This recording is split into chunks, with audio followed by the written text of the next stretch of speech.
여러분 안녕하십니까? NWN 내외 방송 뉴스를 시작하겠습니다. 먼저 오늘의 주요 뉴스입니다.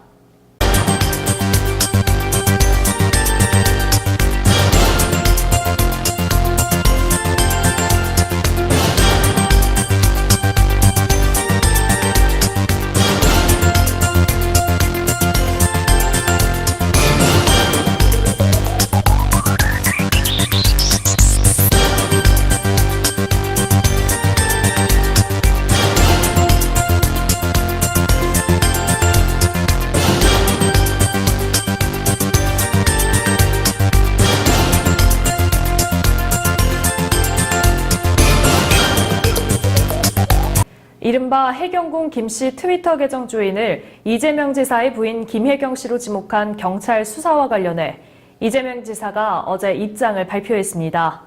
이 지사는 해달 계정의 주인이 자신의 아내가 아니라고 반박했습니다. 또 경찰의 이번 수사를 저열한 정치 공세라고 지적하며 죄 없는 무고한 자신의 아내를 끌어들이지 말아달라고 말했습니다.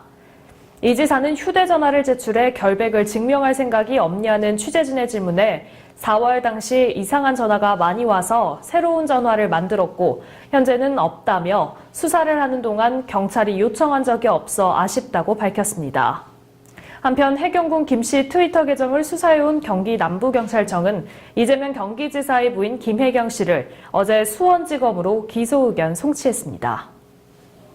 양승태 사법부의 2인자로 재판 개입 등 각종 사법농단 의혹에 깊숙이 개입한 혐의를 받는 박병대 전 대법관이 어제 피의자 신분으로 경찰에 소환됐습니다. 박 전 대법관은 서울중앙지검 청사에서 출석하면서 법원행정처장으로 있는 동안 사짐없이 일했다며 경위를 막론하고 많은 법관들이 자긍심에 손상을 입고 검찰 조사를 받게 된 데 대해 송구하게 생각한다고 말했습니다. 박 전 대법관은 지난 2014년부터 2016년까지 법원행정처장으로 일하며 일제 강제징용 피해자들이 낸 소송을 고의 지연시키는 등 각종 재판에 개입하고 법관 사찰과 비자금 조성과 같은 사법농단 의혹에 전방위적으로 개입한 혐의를 받고 있습니다. 검찰은 박 전 대법관을 상대로 각종 사법농단 의혹의 사실관계와 양 전 대법원장의 구체적인 지시 내용 등을 집중적으로 조사하고 있습니다. 임신 때 태반이 자궁 출구 등의 잘못 자리를 잡는 전치 태반의 경우 호흡곤란 증후군을 가진 아이를 출산할 가능성이 높다는 연구 결과가 나왔습니다. 고려대학교 안암병원 안기훈 교수팀은 2007년부터 2015년까지 산모 2천여 명을 조사한 결과 임신 중 전치 태반이 발견된 경우 신생아의 폐가 미성숙해 발생하는 호흡곤란 증후군을 가진 아기 출산율이 정산 태반 산모보다 더 높았다고 밝혔습니다. 특히 태반이 자궁 앞쪽에 자리 잡는 전방 전치 태반의 경우 호흡곤란 증후군 발생 위험이 5배까지 높아진 것으로 확인됐습니다. 안 교수는 전치 태반 등 고위험 요소를 가진 산모는 임신 중기부터 신생아 합병증에 대한 상담을 받아야 한다고 당부했습니다. 보건복지부의 아동학대에 대응하고 예방정책을 추진하는 전담부서가 올해 안에 출범합니다. 보건복지부는 인구정책실 밑에 아동학대 대응과를 신설하는 내용을 담은 보건복지부와 소속기관 직제 시행규칙 일부 개정안을 입법 예고하고 오는 22일까지 의견 수렴을 거쳐 공표 후 시행할 계획이라고 밝혔습니다. 새로 만들어지는 아동학대 대응과는 피해 아동에 대한 보호 대책을 수립하고 현장 실태 조사와 대책 마련 등을 총괄할 예정입니다. 국민연금과 공무원연금 등 연금 간의 이동을 가능하게 한 공적연금 연계제도 신청자 수가 2009년 제도 시행 이후 꾸준히 늘어 현재 11,000여 명에 달하는 것으로 나타났습니다. 연계 신청 유형별로 보면 공무원이나 사학연금 등 특정 직업이 받는 직업연금에서 퇴직 후 국민연금으로 옮긴 사람이 8,400여 명으로 가장 많았습니다. 공적연금 연계제도는 국민연금이나 직역연금 모두 최소 10년 이상 가입기간을 유지해야 연금 혜택을 받을 수 있다는 점을 감안해 직업을 바꾸더라도 가입기간을 유지해주는 제도입니다. 중국이 베이더우 3호 위성 기본 시스템의 배치를 마치고 올해 말 1대1로 프로젝트에 참여하는 국가들의 내비게이션 서비스를 정식으로 제공합니다.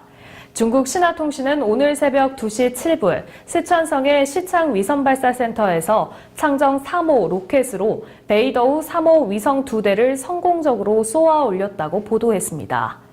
또 기본적인 베이더우 위성 배치가 완성돼 베이더우 3호 기본 시스템이 올 연말 정식으로 운행을 시작해 1대1로 국가의 내비게이션 서비스를 제공하고 2020년 전후로 전 세계를 대상으로 서비스를 제공할 계획이라고 전했습니다. 지난 6일에 치러진 미국 중간선거의 최대 격전지 가운데 한 곳인 플로리다주 연방 상원의원 선거에서 릭 스콧 공화당 후보가 승리한 것으로 최종 확인됐다고 미국 언론들이 보도했습니다.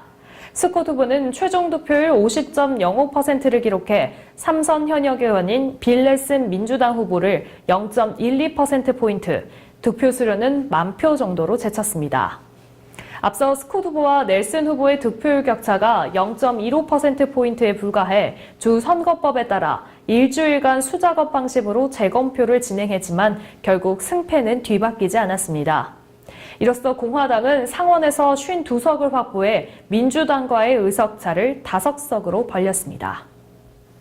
2000년대 한국인이 사랑한 일본 영화를 한데 모아 상영하는 기획전이 열립니다. 일본 국제교류기금 서울문화센터와 엔나이필름은 이달 28일부터 12월 2일까지 서울 동작구 아트나인에서 2000년대 마법에 걸린 일본 영화를 주제로 일본 영화 기획전을 연다고 19일 밝혔습니다. 2000년대는 일본 영화가 극적인 변화를 맞이한 시점인데요. 디지털 기술 발전으로 저예산으로도 영화를 제작할 수 있게 됐고 영화 교육이 활발해지면서 재능 있는 젊은 인재들이 두각을 나타낸 시기입니다. 아울러 국내에도 일본 영화가 많이 수입되면서 한국인이 일본 영화와 친해진 시기도 2000년대였습니다. 주최 측은 설문을 통해 한국인이 사랑한 일본 영화 18편을 추렸고 나카시마 데스야 감독의 혐오스런 마츠코의 일생, 조제, 호랑이 그리고 물고기들, 아무도 모른다, 거북이는 의외로 빨리 헤엄친다 등이 상영됩니다. 베트남 축구대표팀 박항서 감독은 다시 선택의 순간이 오더라도 베트남 축구대표팀을 이끌겠다고 밝혔습니다. 박 감독은 18일 소셜 네트워크 서비스를 통해 공개된 아세안 축구연맹 스즈키컵 조직위원회의 인터뷰에서 전 세계 축구 대표팀 감독직 중 아무 팀이나 고를 수 있다면 어떤 팀을 맡겠나라는 질문에 주저없이 베트남이라고 답했습니다. 박 감독은 올해 초 아시아 축구연맹 23세 이하 챔피언십 준우승, 2018 자카르타 팔렘방 아시안게임 4강 진출 등 굵직굵직한 성과를 내며 베트남에서 영웅으로 떠올랐습니다. 동남아의 최대 축구대회인 스즈키컵에선 최근 조별리그 2연승을 달리며 10년 만에 우승을 노리고 있습니다. 이런 가운데 박 감독은 스즈키컵 조직위원회의 인터뷰에서 베트남에 관한 변함없는 애정을 드러냈습니다. 지난 15일부터 16일 구리시청광장에서 어려운 이웃들을 위한 사랑의 김장 나눔 행사가 열렸습니다. 이번 행사는 구리시 관내 독거노인, 소년소녀가장, 한부모 가정뿐만 아니라 복지 사각지대에 있는 이웃들에게도 따뜻한 겨울나기를 돕기 위해 마련된 것으로 구리시 새마을회 곽경국 회장과 새마을 지도자 구리시협의회 백형록 회장 등 총 300여 명이 참여했습니다. 한편 이번 행사를 위해 구리시 및 경기도 자원봉사센터가 사업비를 보조하고 구리시 새마을회에서 각종 필요한 물품과 인력, 장비를 지원했으며 구리 농수산물 도매시장 봉사 동아리인 사랑나눔단에서는 4,500포기의 절임 배추와 고춧가루, 젓갈, 야채 등 양념을 후원하며 더불어 사는 지역사회에 동참했습니다. 구리시 새마을회 곽경국 회장의 인터뷰 화면 함께 보시죠. 안녕하십니까. 구리시 새마을 지회장 곽경국입니다. 사다모임 구리시 새마을에는 우리 구리시 독거 어르신 및 불우한 이웃을 위해서 해마다 김장 봉사를 하고 있습니다. 약 1,500통에서 200통, 김치 포기로는 4,500포기에서 5,000포기 정도 이렇게 김장 봉사를 하고 있는데요. 이거는 농산물 사랑 나눔단의 지원과 시의 지원 또한 우리 새마을의 자부담으로 인해서 추진되고 있습니다.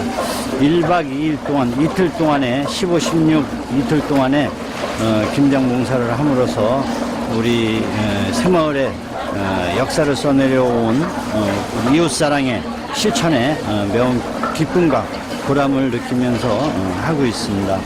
우리 새마을 약 300명의 회원들이 참여해서 이틀 동안 이루어지는 만나는 김치는 정성을 다해서 담그기 때문에 맛도 좋고 우리 부녀회의 손에 의한 맛이 우러난 만나는 김치로 우리 이웃에게 전달될 수 있는 기회에 보람을 느끼고 또한 전달될 수 있도록 노력을 다하겠습니다. 감사합니다. 네, 요즘처럼 추운 날씨에는 바깥 활동하기가 참 어렵습니다. 하지만 이럴 때일수록 근육이 수축돼 다칠 위험이 많습니다. 오늘은 동네 한 바퀴라도 가볍게 걸어보시면 어떨까요? 오늘 뉴스 여기서 마치겠습니다. 시청해주신 여러분 고맙습니다.